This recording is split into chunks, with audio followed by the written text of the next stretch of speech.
네, 여러분 반갑습니다. 오늘은 방등경 강경 254일째 되는 날입니다. 오늘은 방등경 제8품 흑옹장 보살품 강경하고 있습니다. 지금 흑옹장 보살이 동방세계로부터 와서 이제 부처님을 뵙고 부처님을 찬탄하는 그 내용이 계속 이어지고 있습니다. 자, 지난 시간에 277쪽 아랫부분에 이런 말이 나옵니다. 자, 277쪽 지난 시간에 배운 잠깐 보겠습니다. 덕도의 것처럼, 자, 덕도, 도를 갖다가 얻었다 할 때는, 도를 얻었을 때는 흑옹과 같아서 흑옹 같은 것을 이제 깨우치기 때문에 내가 도를 얻었다 하는 생각도 하지 않는다는 겁니다. 내가 아라한가를 얻었다, 내가 무슨가를 얻었다, 열반에 들었다 하는 까지 하지 않고, 중생을 제도하더라도 그냥 내가 제도했다는 생각이 남아있지 않고 그냥 제도할 뿐. 네, 그렇습니다. 그 말이 바퀴 굴림없고 바퀴 굴림없는 것처럼 제도함도 없나니, 이때 제도함이라는 것은 내가 제도했다는 생각이 없다는 겁니다. 그리고 그러므로 중생을 사류에서 제도하여, 사류라는 것은 테란스파라 그랬죠. 태에서 나는 것, 난 아래에서 나는 것, 습한 곳에서 태어나는 것. 화는 번데기가, 즉 애벌레가 이렇게 나비 되는 거죠. 나비로 된 화해서 내는 것. 그렇게 해서 또 제도하고, 스스로 먼저 자기 스스로를 제도하고 난 다음에 어떻게 해요? 남의 뒤바뀜을 제도한다. 뒤바뀜, 진리대로 살지 않고 반대로 살아가는 것. 그런 삶을 우리가 뒤집어졌다. 전도된 삶이라고 해요. 그래서 원리, 전도, 몽상이라는 말 나오잖아요. 어디에 나왔어요? 원리, 전도, 몽상, 반야신경에 나오잖아요. 원리, 멀리 떠나라. 전도, 뒤집어진 망상, 뒤집어져서 망상한 데서 멀리 떠나라. 이 말이에요. 본래 진리는 무아예요, 무아. 나락으로 가는 것은 없지요. 오온이 있어요, 없어요? 오온은 원래가 없잖아요. 오온은 5가지 무더기가 잠시 보이는 무화 같아요. 아지랭이하고 눈 흘린 것 같잖아요. 사라지고 말잖아요. 그 물질들이라는 것은. 그런데도 불구하고 온 색수상 행식, 몸과 마음은 뭉쳐졌지만, 이것은 여러분들이나 지금 이게 강경하고 있는 스님이나 길어봐야 몇 년 사시겠어요? 많이 살아면 30년, 20년, 10년? 어떤 사람 더 짧게 사는 사람도 있을 것이고. 그렇게 맛이 길지 않은 삶이에요. 그런 걸 생각해 본다면 아주 장관 세로 보면 먼지에 불과한 거예요. 먼지에 불과하다. 그러니까 그렇게 본다면은 나라고 할 만한 것이 없잖아요. 그럼에도 불구하고 내가 있다고 생각하면 내 것 생각하고 막 그냥 인간들이 전부 다 우리 것 내 것 남과 북이 갈리지 갖고 싸우고, 일본과 그냥 싸우기도 하고, 그냥 어찌 보면 참 우스운 세상에 사는 것 같아요. 미국이 막 그냥 자기들이 막 세상 그냥 최고로 막 그런 줄 알고 난리를 피우고, 역사적으로 보면 그 미국이 또 언제 살지 몰라요. 미국이라는 나라가 언제 살지 모른다니까. 지금은 있지만 역사적으로 그게 알고 있죠. 우리 역사라고 알고 있잖아요. 영원한 제국이 있었어요? 없어요. 영원한 제국은 없습니다. 계속 변해가는 겁니다. 자, 남의 뒤바뀜도 제도하여, 내가 제도하고 난 다음에, 나를 스스로 제도한 다음에는 남의 뒤바뀜도 제도하며, 고뇌한 일을 위해 편히 위로하되, 중생은 참 고뇌하잖아요. 그걸 위해서 편히 위로하되, 이것저것 없애고, 함이 없는 데까지. 참 함이 없단 말은 생색내지 않고 그냥 제도를 할 뿐이다. 중생은 생이 없고 열반 없으므로, 이 뭐냐면 실질적으로 본래의 청정함은 없었다. 이 말은 뭐냐면 본래 중생이나 부처나 모두가 알고 보면 생멸이 없는 거예요. 생멸이 없는데도 불구하고 내가 생멸이 있다고 뭐를 생각해요? 머릿속으로 생각하는 거예요. 계속 그냥 이렇게 이어갈 뿐이에요. 그것이 이어갈 뿐이에요. 원인이 있으면 결과가 있고, 결과가 있으면 원인이 있으면 결과가 있고, 또 새로운 원인이 태어나고 계속 이어가고 돌고 계속 이어가는 겁니다. 그러니까 그렇게 볼 때에는 생도 없고 또 뭐가 없어요? 영원한 생도 없고 영원한 죽음도 없다. 영원한 생이 뭐예요? 영원한 생이 있나요? 영원한 생 없잖아요. 그래서 생이 없다는 거예요. 또 영원한 죽음이 있어요? 없잖아요. 그래서 영원한 생도 영원한 죽음도 없다. 이런 것을 열반도 없는 것으로 표현한 겁니다. 도와 중생은 눈 홀림 같으니, 그래서 큰 허공 속에 들어가면 내가 깨달았다는 생각 뭐 그거 없어. 그래서 도라는 생각도 없고 또 내가 중생이라는 생각도 없고, 그런 것은 생각이라는 것은 머릿속에 생각하는 것은 찰나찰나 사라지고 막 눈 흘림과 같은 것이니 뭐 중생이니 돈이 하는 것이 있겠느냐는 거예요. 번뇌망상을 다 깨우치고 나면 공속에 들어가면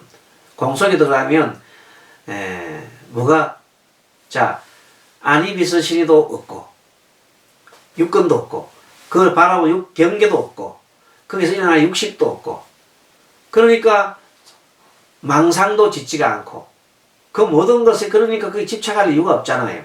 그러니까 이런 내용들이 자동적으로 이해가 되죠. 이 짬을 깨달아, 이런 것을 깨달아 대중을 깨닫게 하고, 그래서 대중들은 뭘 깨닫는 겁니까? 모든 것이 무상과 무아요 공이므로 그 어디에도 집착하지 말고 현재 내가 있을 때 서로 잘 지내면 된다. 서로가 이익되게 하고 서로 도와주고 열심히 살고 착한 일 하고, 그게 다요. 그렇게 살고 열심히 살면 돼요. 그렇게 살아가면 다른 것이 우리가 잘 사는 길이에요. 그거 너무 쉽네? 그것이 원래 도요. 그래서 부처님 옛날 말씀 있잖아요. 착하게 살고 항상 제 마음을 평온하게 하고 내 마음 평온하게 하고 그것을 꾸준하게 이어가는 것이 도라고 그랬어요. 자, 이렇게 모든 법은 물질과 물질 모습을 여임으로 이 물질을 안다면 여의게 되리며 묘한 비유로서 부처님을 참탄하여도 견해에 집착한 참탄은 도로 헐떠듬이라. 그래 부처님을 갖다가 이렇게 막 참탄하여도 또 그 참탄한 그 어떤 뭐예요? 형상에 치우치게 되면 그 또한 부처님을 헐뜯는 것 같아요. 예전에 부처님 당시에 어떤 비구가 부처님의 모습만 봐도 큰 모습만 봐도 좋고 부처님의 말씀이나 행동하는 거 너무 좋아가지고 넋을 잃고 부처님을 막 쳐다본단 말이에요. 그래서 부처님께서 처음에는 가만히 보고 있어요. 그 비구를. 그래서 한동안 계속 집착하니까 나중에는 부처님 말씀하십니다. 부처님 마지막으로 어떤 이야기입니다. 비구야, 이제 그만하여라. 정신 차리라. 이제 그만하여라. 네가 그렇게 부처님을 넋을 잃고 본 거는 어느 정도는 좋은데 계속 그렇게 집착하지 말라 이 말이에요. 그만하여라. 이 썩어서 없어질 몸을 봐서 못하겠느냐? 이 몸은 곧 썩어지고 말 거다 이 말이에요.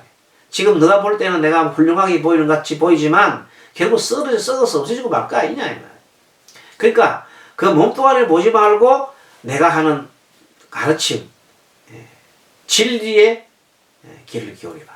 그렇게 말씀하십니다. 그래서 진리를 보는 자 나를 보느니라. 그때 나라는 것은 진정한 부처님의 참모습을 말하는 거죠. 부처님 참모습을 말하는 거예요. 부처님 마음을 말하는 거예요. 진리를 보는 자 나를 본다. 그랬습니다. 그게 나의 형상에 집착하지 말라. 그런 뜻을 보신다면 그 말이 이해되겠죠. 견해에 집착한 보는 것이 볼견자 보는 것 집착한 참탄은 도로 뭐를 헐뜯어요? 부처님을 욕되게 하는 것이다. 부처님은 그런 분이 아니다 이 말이야. 부처님 공덕 흑공과 같아서 그래서 부처님 공덕도 사실 흑공 같은 겁니다. 그래서 차별 없고 또 할례 없다. 는 그것만 알아도 그 참탄이 되는 거다. 이런 내용입니다. 그러므로 청정하신 세존 누구보다 청정하시어 인연과 마음 없이 미면 마음의 드심을 예배하며 미면 인연과 마음이 없이 청정하시어 이때 인연이라는 것은 어떤 원인과 결과에 집착하지 않은 거예요. 그냥 원인과 결과에 집착하지 않아서 인연과 그런데 집착하지 않는 것이니까 인연과 마음 없이 인연에 집착하지 않아서 미묘한 마음에 드시며 그래서 항상 마음은 어떤 부처님 마음은 어떤 마음일까요? 마음이 항상 이 부처님 마음은 여유하십니다. 한결같다. 그런 얘기입니다. 항상 동체대비로 이 세상을 평등하게 바라보시는 겁니다. 참 훌륭하지요. 예배하며 부처님 공덕 세존만이 하시는 진리다운 공덕에 예배합니다. 중생 무아를 아는 자나 중생의 무아를 아는 자나 자 무아를 깨우치면 불교를 다 한 거지요. 불교 공부를 다 해. 무아를 깨우치면 이제 불교 공부를 다 한 거다. 무아를 확실히 정득하면 불교 공부를 진리를 깨달은 거 진배가 없습니다. 무아 우리가 아는 그 머리로서 아는 게 아니라 정말로 무아 동체 대비를 탁 터득해요.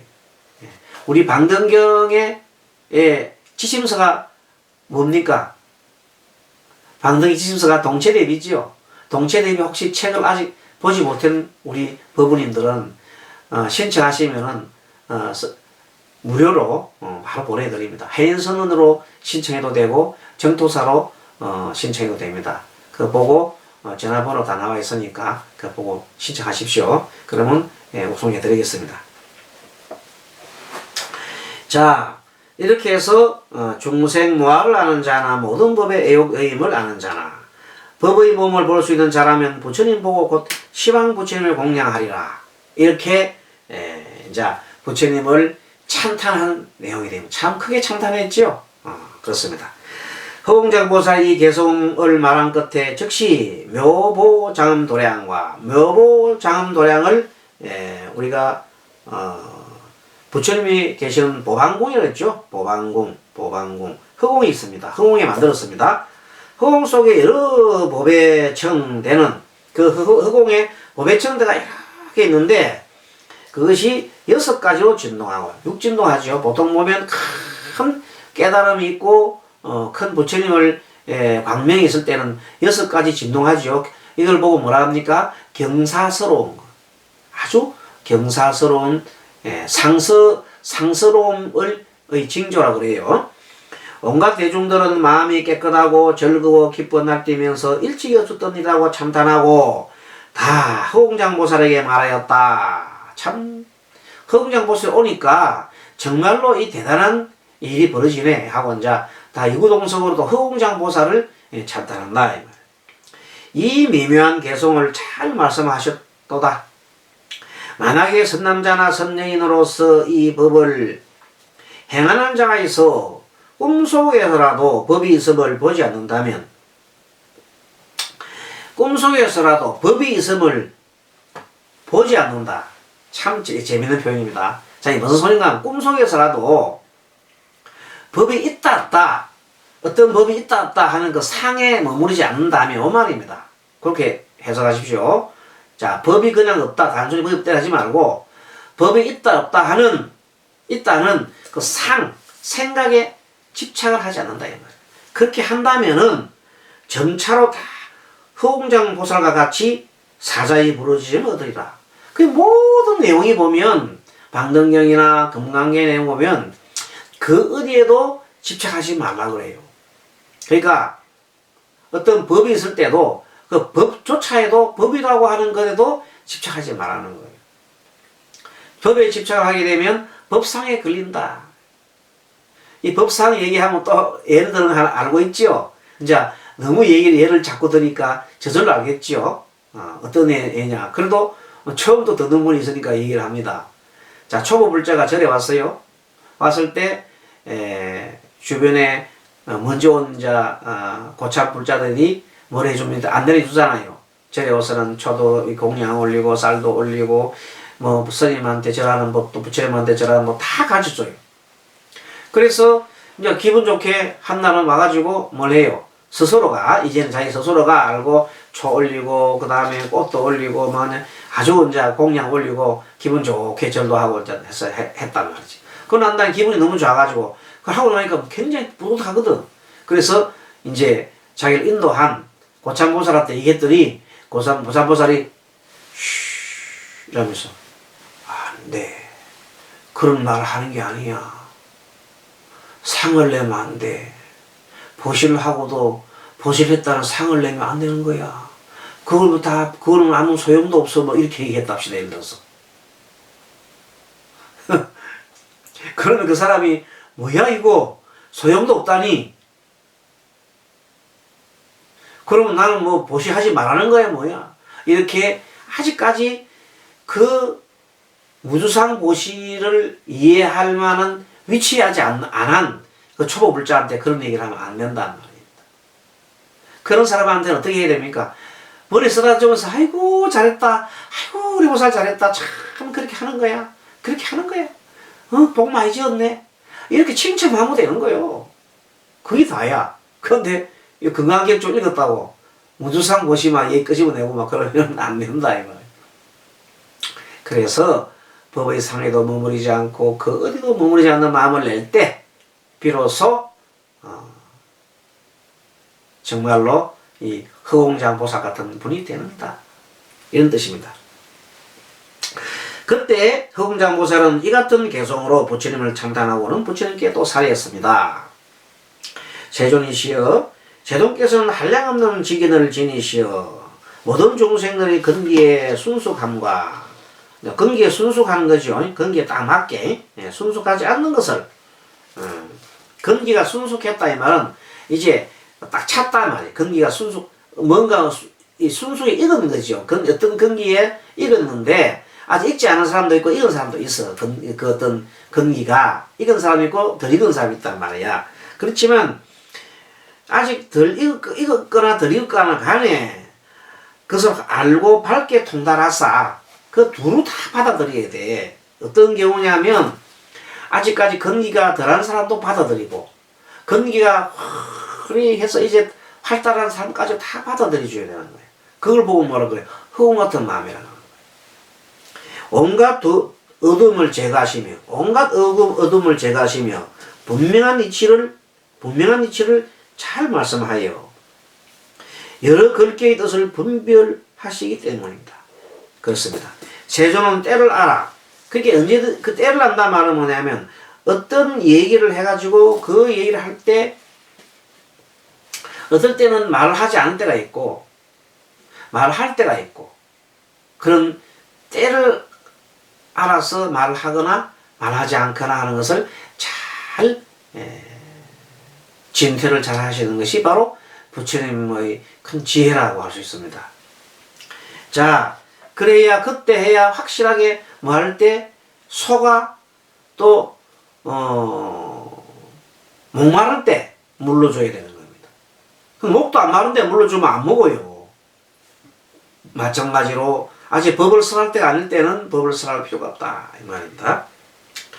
자, 이렇게 해서 그 기한을 어기지 않으시고 어기지 않고 하신 말씀은 그릇되지 않아서 말씀과 틀리지 않기 때문이며 세존은 때를 알아서 그렇죠. 때를 알아서 종생들의 행에 따라 슬법하시기에 유희에 능하시고 항상 유희란 것은 부처님께서 종생들을 이렇게 깨우치고 때에 따라서 깨우치기도 하고 이렇게 하는 걸 나가고 들어오고 나고 하는 것을 잘 하시는 걸 유의한다 그래요. 유의에 능하시고 여러 신족을 통달해 하였으며 육신통이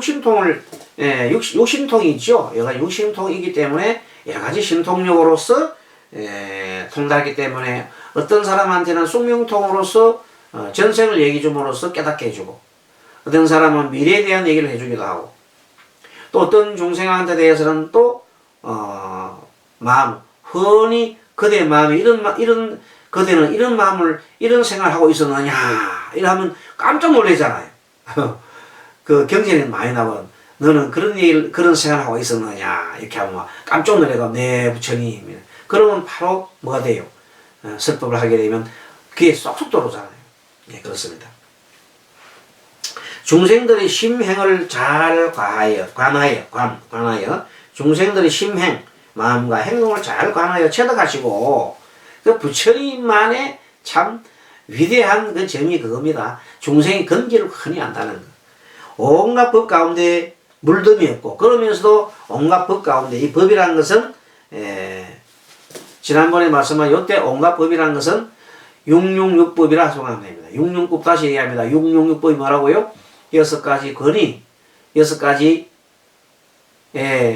경계를 만날 때 6가지 시기라는 거, 6 플러스 6 플러스 6 해서 666법. 그것을 제법이라 한다. 모든 것이라 한다. 그래서 그 가운데 부처님은 6가지 감각기관에도 집착하지 않으시고, 또 6가지 대상에도 집착하지 않으시고, 6가지 그 마음에도 집착하지 않으시니 이 말입니다. 왜 집착하지 않습니까? 공이니까, 무상이니까. 모든 것이 무상인데 뭘 그 집착해? 다 공이니까. 그래서 물덤이 없고 자제로움을 얻으시기 때문이며, 세존은 스스로 깨치고 모든 법을 깨달으신 때문이나이다. 누가 하는 소리입니까 지금? 이것을 허공장보살이 부처님을 또 찬탄하면서 하는 말이다 이 말. 또 세존은 삿된 것에 하지 말고 삿된 것에 글자가 좀 그렇습니다. 삿된 것에 끌려다니는 중생을 바로잡는 큰 의향으로, 삿된 것에 끌려다니는 중생들은 주로 어떤 데 끌려다닙니까? 탐진치에 병이 들었어. 탐진치에 구름이 쌓였어. 거기서 계속 끌려다니는 사람들을 중생이라 그러잖아요. 그 중생들은 무슨 병이 걸려서 중생병이 걸려 있잖아요. 그런 탐진치 병이 걸려 있단 말이야. 그래서 그 중생들을 바로 거기에 집착하게 되면 안 되니까 집착하라. 탐진치를 놓아라 하는 게 얘기해주고, 큰 의향으로서 오래된 세계의 묻병을 오래된 세계의 묻병, 많은 병을 길이 끊어주시고, 요것도 탐진치지요. 탐진치로 얼룩진, 특히 탐진치 중에서 최고 대장이 뭐예요? 아상, 내가 있다는 거. 무한대도 유아, 내가 있다. 대세가 내 것이 있다 하는 거. 내 것이 있다. 그것이 가장 자나깨나 정말 떠나기 어려운, 깨우치기 어려운 것입니다. 그래서 내가 있다는 것을 아니야, 무아야 하고 다 깨우치면 바로 그야말로 열반에 도달할 수 있습니다. 세존은 큰 역사로서 부처님의 10가지 힘을 성취하기 때문입니다. 세존은 두려움이 없이 4가지 두려움을 없음을 성취하시기 때문에 사무예죠. 4가지 두려움. 4가지 두려움. 지난번에 공부를 했어요. 4가지 두려움은 사무예라 그래요. 두려움을 성취하기 때문이며, 세존은 견줄리가 없이, 그래서 무상사라죠. 무상사. 위 없는 분이라 하죠. 무상사. 세존은 견줄리가 없이 18가지 18불공법 18가지 부처님만 가지고 있는 그 공덕을 말해요. 성취하시고, 크게 사랑하는 행으로서 온갖 중생을 구제하여도 마음에 그리낌이 없기 때문에, 그래 중생을 제도하고도 내가 중생을 제도하였노라는 어떤 생세 이런 것을 전혀 내지 않으십니다. 또 세존은 크게 슬퍼하는 행으로서 중생을 알고 온갖 중생의 괴로움 뽑아버리고, 이거는 중생에 대해서 뭘 한단 말이냐면 비행을 하는 거죠. 자비행. 앞에 온갖 중생 구제만, 온갖 중생을 크게 사랑하는 행어로서 이거는 자요. 자. 네, 자고 사무량심의 자무량심이죠. 자무량심. 또 온갖 중생을 괴로움을 뽑아버리고 크게 기뻐하는 행어로서 이건 비죠. 이거는 비무량심. 그 다음에 어쨌든 간에 크게 기뻐하고 함께 크게 기뻐하는 희무량심. 그리고 선정의 해탈 산매에 들어가 저 언덕에 이르게 하고 크게 버리는 행어로서 이거는 자 다음 시간에 해야 되겠네요. 이것을 뭐라 그래요? 버릴 사무량심이라고 합니다. 자, 오늘은 한 5분 정도 일찍 끝나야 되겠습니다. 자, 여러분들 강경 잘했습니까? 다음 시간에는 279페이지 또 이어서 강경하도록 하겠습니다. 자, 허공장 보살품이 계속 이어지고 있습니다. 여러분들 건강에 유의하시고 또 다음 또 뵙도록 하겠습니다. 여러분 수고하셨습니다.